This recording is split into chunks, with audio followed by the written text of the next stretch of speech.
అమ్మా ఏంటమ్మా అమ్మా సుందరవదిన ఎందుకో ఏడుస్తుంది. వెంటనే వెళ్ళిపోతానని బట్టలు కూడా సర్దుకుంటుంది. అలాగా ఎందుకమ్మా?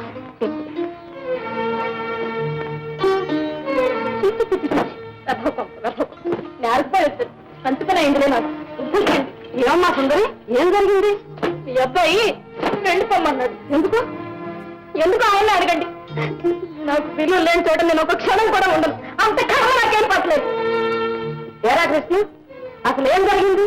ఎందుకు సుందరిని వెళ్ళిపోమన్నావట? అలా అని చెప్పిందా నీతో? నేను వెళ్ళిపోమన్నాను. వెళ్ళిపో అది మాటలతో చెప్పాలా? నా మాట విన్నప్పుడు దానికి అర్థం అదేగా. కాదు, నన్ను అపార్థం చేసుకుని తొందరపడకు. ఈ ఒక్కరోజు నువ్వు నా మాట విను. జీవితాంతం నేను నీ మాట వింటాను.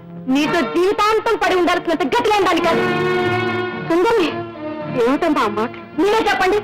నేను నా కూతురు మీద అంత మనసున్నప్పుడు నన్ను పెళ్లి చేసుకుంటాను ఎందుకు చెప్పాలి? కేవలం నా డబ్బు కోసం తమ తిరిగి వెళ్ళిపోతున్నాయిగా. నేను కావాలో అది కావాలో మీరు తెలుసుకోండి. ఇంటికి వచ్చిన చుట్టాన్ని అవమానించడం మర్యాద కాదు. ఓహో, కట్టుకోబోయే పెళ్ళని అవమానించడం మర్యాద? నేనే ఇక్కడ ఉండాలనుకుంటే నీకే మర్యాద అర్థం తెలిస్తే దాన్ని పంపించేయండి. అది జరగని పని. ఆ మాట అంటారు నాకు తెలుసు. ఇంకొక క్షణం కూడా ఈ కొంపలో ఉండదు. బాగా ఆలోచించు. నా మాట నిర్లక్ష్యం చేస్తే ఈ విషయం చాలా వరకు పోతుంది. అందుకే ముందు జాగ్రత్త పడుతున్నా. వస్తా. కృష్ణ, రాజు పెళ్లి పీటలు దాకా వచ్చింది. ఇప్పుడు ఈ అమ్మాయి వెళ్ళి అక్కడ ఏం రాకుండా చేస్తుందో ఏమరా? అది చూద్దాం. పోనీ అమ్మా, ఇప్పుడు వీడి గారిని బద్దలాడుకోవాల్సిన తప్పు మనం ఏం చేయలేదు. బుద్ధి తక్కువ ఇద్దరి డబ్బు కంపుకొచ్చాను. నన్ను అవమానించినందుకు ఫలితాలు పెడతారు. ఎంతమైందమ్మా ఎగిరి పడుతుందే.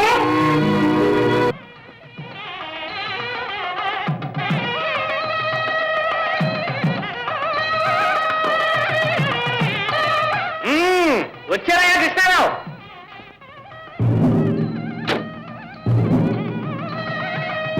రండి రండి, మీకోసం చూస్తున్నాం. పెళ్లి కుమారుడేడి? రాడు. ఈ పెళ్లి జరగదు. ఇది చెప్పి పోదామని వచ్చాం. పురుషోత్తం గారు, ఏమిటి మీరు అనేది? ఏమిటా? నువ్వేదో మంచివాడివి, బుద్ధిమంతుడివి అనుకున్నాను. కొంచెం కూడా మర్యాద తెలియని మనిషి అని ఇప్పుడు అర్థమైంది. పురుషోత్తం గారు, లేకపోతే ఏమిటయ్యా? నా కూతురును అవమానిస్తావా? నాన్న మాటలను పంపిస్తావా? మీరు తొందరపడుతున్నారు. మీ అమ్మాయిని నేనేమీ అనలేదు. ఎంత చెప్పినా వినిపించుకోకుండా, అర్థం చేసుకోకుండా వచ్చేసింది. కాదు, నీ అసలు స్వరూపం అర్థమైంది కాబట్టి వచ్చేసింది. తనను చేసుకోబోయేవాడు ఇంకో ఆడదానితో కులుకుతూ ఉంటే చూస్తూ ఏ ఆడది ఊరుకోలేదు. తెలిసి తెలియకుండా మాట్లాడకండి. జరిగింది ఏమిటో నిదానంగా చెప్తాను. ఇంటి నిండా బంధువులు ఉన్నారు. నా మాట విని ఈ పెళ్లి సవ్యంగా జరగనివ్వండి. వీల్లేదు. ఈ పెళ్లి జరగడానికి వీల్లేదు. అవును, మా అన్నయ్యకి అవమానం జరిగితే నాకు జరిగినట్టే. మీరు అనవసరంగా ఆవేశపడుతున్నారు. జరిగిన దానికి ఈ పెళ్లి విషయానికి ముడిపెట్టి అమాయకురాలైన నా చెల్లెల్ని అన్యాయం చేయకండి. అన్నయ్య గారు, నా మాట వినండి. మీరు గోరంతను కొండంతలు చేసి నలుగురిలోనూ ఇలా మాట్లాడటం మంచిది కాదు. ఈ శుభకార్యాన్ని జరగనివ్వండి. జరిపించడమా? చాలు తల్లి, చాలు. నీతి నిజాయితీ లేని మీ కొంపలోని పిల్లని చేసుకుంటే మా ఇంటి గౌరవం మంట కలిసినట్టే. పురుషోత్తం గారు, ఎన్నన్నా ఇంతవరకు ఊరుకున్నాను. నా చెల్లెల్ని పల్లెత్తు మాట అంటే నేను సహించలేదు. ఓయబ్బో, పరువు తక్కువైనా పౌరుషానికేం తక్కువ లేదు. ఏం కొట్టావా? మళ్ళీ మాట పెడితే అంతపని జరుగుతుంది. విన్నారా? ఎంత మాట అన్నాడు? అమ్మో అమ్మో, నేనేమో అనుకున్నా. ఈ మీనా ఎంత జానా. ఈ పిల్ల చేసిన పరువు తక్కువ పనికి మళ్ళీ తలెత్తుకోలేరు వీళ్ళు. దీని సరసాలకి ఏం గానీ పేట్ల మీద పెళ్ళైపోయింది.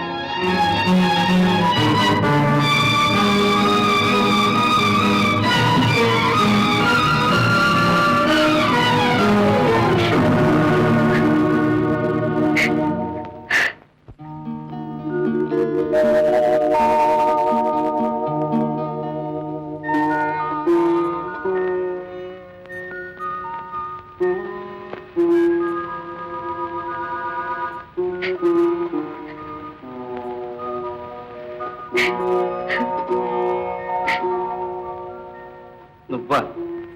నేనే. ఇలా జరుగుతుందని నేను అనుకోలేదు. మనిషి అనుకున్నది అనుకున్నట్టు జరిగితే భగవంతుణ్ణే మర్చిపోతాడు. అందుకే తానున్నానని ఒక్కొక్కప్పుడు ఇలా గుర్తు చేస్తుంటాడు. అది తెలుసుకున్న మనిషే దేవుడు. నన్ను క్షమించు. నేను ఇంకెక్కడ ఉండలేను, వెళ్ళిపోతాను. ఇందులో నువ్వు చేసిన తప్పే ఉంది. ఎవరి కర్మ ఎలా ఉంటే అలా జరుగుతుంది. నువ్వెన్ని చెప్పినా నా మనసు అంగీకరించడం లేదు. నాతో రాజుని కూడా తీసుకువెళ్తాను. రాజీనా? నీతోనా? అవును, వికలమైన రాజీ మనసుకు కొంతకాలం శాంతి కావాలి. తన కోసం బాధపడి మీ అందరి మధ్య ఉండి రాజీ కుమిలిపోవడం నాకు ఇష్టం లేదు. వద్దు మీనా, వద్దు. ఇప్పటికి జరిగిన ఈ అవమానం చాలు. ఏ అవమానం రాదు. రాజీ కొంతకాలం ఈ వాతావరణాన్ని మర్చిపోవాలి.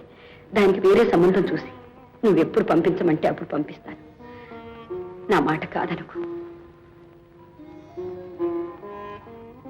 సరే, కానీ మీ ఇంటికి మాత్రం తీసుకెళ్ళొద్దు. నా స్నేహితుడు మధు ఇంటికి తీసుకెళ్ళు.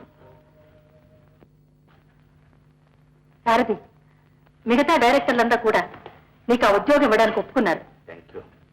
భగవంతుని దయ వల్ల మనం అప్లై చేసిన లోన్ కూడా వస్తే ఫ్యాక్టరీ దిగ్విజయంగా రన్ అవుతుంది.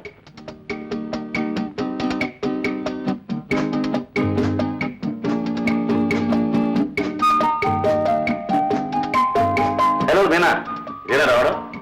మీ నాన్నగారేరి? నాన్న మీద అడిగి చెప్పకుండా వచ్చాను మమ్మీ. అడిగావా? ఎందుకని? అమ్మాయి ఎవరు? ఇది నా ఫ్రెండ్ రాజీ. దీనికోసమే నాన్న మీద పోట్లాడాను. పోట్లాడావా? ఏమిటి నువ్వు అంటున్నది? దీనికి తండ్రి లేడు మమ్మీ. సౌత్ వెళ్ళి అన్నగారు ఉన్నారు. వాళ్ళు ఏం చేశారో తెలుసా? రెండో పెళ్లి వాడికి ఇచ్చి పెళ్లి చేయబోయారు.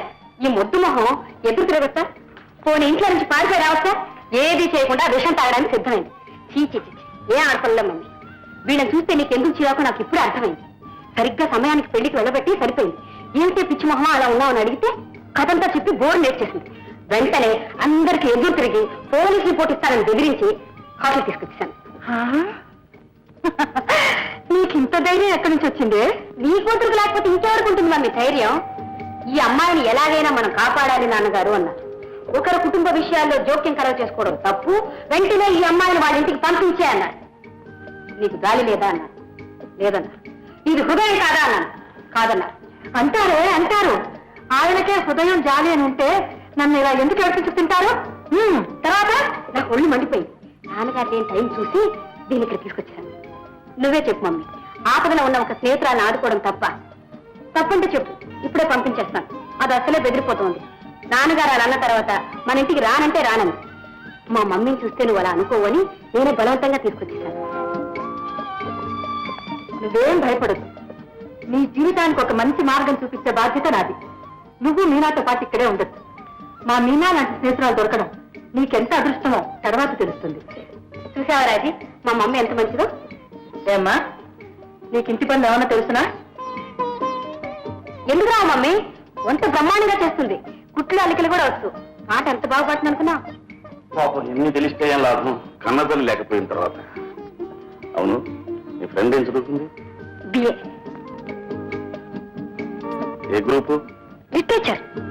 I see. మీనా, అమ్మాయిని ఇంట్లోకి తీసుకెళ్ళమ్మా. నేను వెళ్ళొస్తానండి. రారాజీ, పెట్టి అక్కడ పెట్టమ్మా. రే జాన్. అమ్మా, మమ్మీ, మేము క్షేమంగా చేరినట్లు నాన్నగారికి సంకాలు చేయండి. అలాగే అమ్మా, ఇప్పుడే బుక్ చేస్తాను.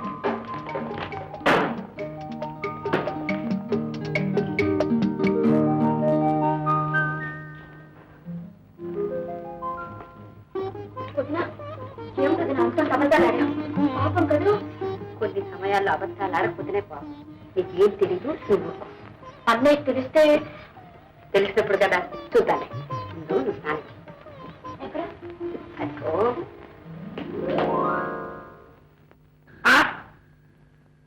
మీనా, మీనా వచ్చేసిందా? నాకేం చేస్తుంది? అమ్మాయి ఏదో మంచి పని చేస్తానంటే మీరు కాదని ఎందుకనాలి? దానికి అంత ఘర్షణ ఎందుకు? ఘర్షణ ఏమిటే? చాలండి, మీకు ఎప్పుడైనా అలవాటేగా. అమ్మాయి దాని ఫ్రెండ్ రాజీ క్షేమంగా వచ్చి చేరారు. మీరు వెంటనే బయలుదేరండి. హలో హలో, అరే మై గాడ్,